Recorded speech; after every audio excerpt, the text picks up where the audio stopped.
Dug that carburetor out of the packing crate and brought it over here to the bench a couple days ago. Opened it up and looked at it. It's a pretty little thing. I've been working on this carburetor airbox a little bit. I cleaned it up. It was a little bit rusty, and I took some exo rust and painted over it and got it polished up a little bit and checked it all over. Everything is real good on it. It works real good and everything. So I've been letting the paint dry on it for a couple of days. It's cold and damp out here, so it takes a while. While I was fooling with the engine, draining the oil out of it and stuff, I decided I'd start working on this a little bit. So I went ahead and put the carburetor airbox onto the carburetor. It's held on with 4 bolts here. Got that on there. Put a little bit of peralketone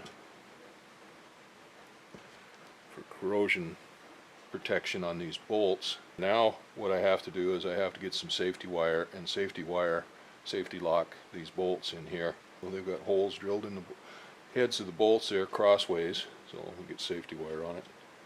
And once those are safety wired on, then I can just stick this aside out of the way until we get the engine mounted up there. I'm not going to put it on the engine until I get the engine mounted on the airframe.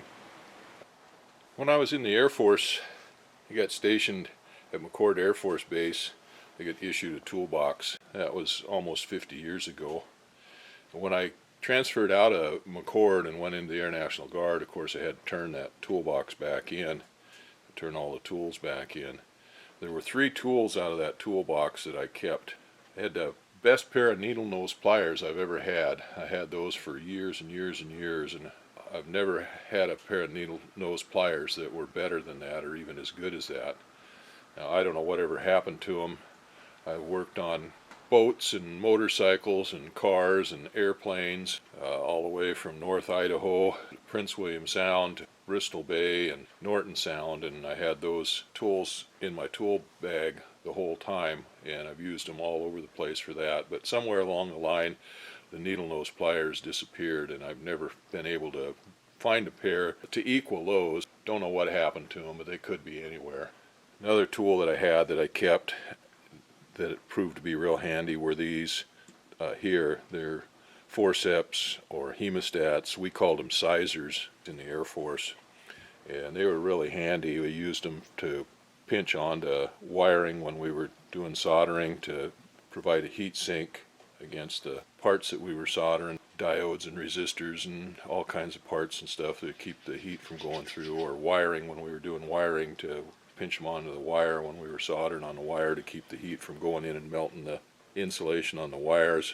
They're also really handy to reach into some place where you can't get in with your fingers or something to hold a part, to put a washer in on a screw or a bolt, hold nuts on. I've kind of sprung these a little bit because I've used them quite a bit for small nuts and stuff to get them into places where you can't reach with your fingers, and just clamp them onto the nut and kind of spring those on there, and you can adjust the nut into an odd angle or something to get in to hold on to a bolt head to get it started until you can get the bolt started. The same with a nut sometimes to feed it into a hole you can't really get into with your fingers.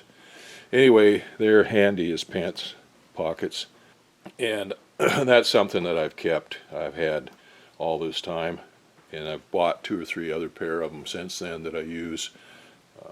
The ones that I got out of the Air Force are the ones I like the best, but there's others that work too. I've got a real long pair I got out of Harbor Freight that work good for getting down into real holes and stuff you can't get to with anything else. And the other thing that I got was this pair of safety wire pliers. And again, I use those mostly on airplanes. Used them on a couple other things, but I've had them down in the holes of the C-141 and C-130. Anyway, I put a lot of safety wire on with those. And these were used when I got them and kind of half worn, partially worn out. And a lot of the guys, when they come up to work on my airplane or something and they look at those, they don't really like them because they're kind of worn out. But they still work.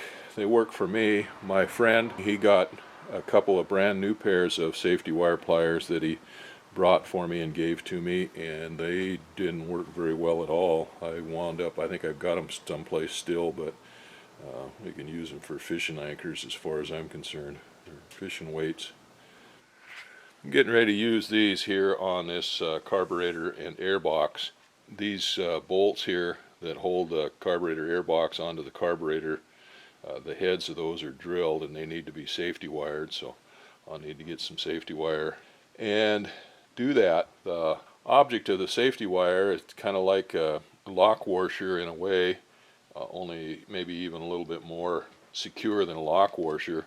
In most cases the bolts tighten clockwise, so you put the safety wire in so that it pulls pressure clockwise on the bolt. So we put it in on this bolt here, run it around so that it comes clockwise, and then spin it, the wire, and then put it in on this one so it holds pressure on both of them, and they kind of pull together, and both of them are held clockwise to keep them from turning anti-clockwise. Now if you had a left-handed thread thingy or something like that that you wanted to hold tight the left-handed counterclockwise instead, then you do it just the opposite. This is what we're going to do today with the safety wire pliers. There's a whole bunch of places on the airplane where you use safety wire.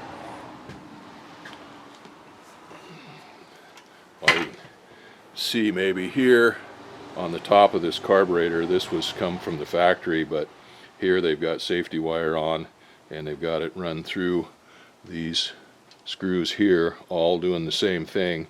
They got it twisted tight, and it's all so that it's putting tension on the bolt or the screw clockwise, so it's holding it tight.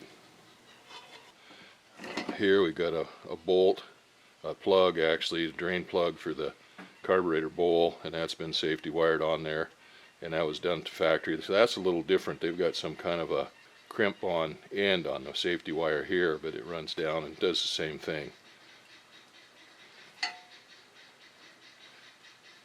Oh, anyway, like I said, there's a lot of places on the airplane that are safety wired like that. We've got turnbuckles. You put safety wire on the turnbuckles to keep them from loosening up after you get the tension set on the cables. But this is the first safety wire job I'm going to be doing this year, and this one's kind of tough. I got to get the wire in through there and back around. Anyway, it's not going to be the easiest one to do. So I'll get that done, and then the carburetor will be ready to put on the engine when we get the engine hoisted up there. It took me a little bit, but I got that safety wired, both those sides. Well, again, the bolt tightens this way, so the safety wire is pulling this direction, and then this one is turning this way, so the safety wire goes around, comes through the other side, and is pulling that tight. Same thing with the one on this side. So been a while since I've done that. I don't do that enough to keep good at it, and it takes some thinking and stuff to get that right. So I'm done with the carburetor for now. I can put it aside, cover it up so that it don't get crap down in it, put it aside and go work on something else.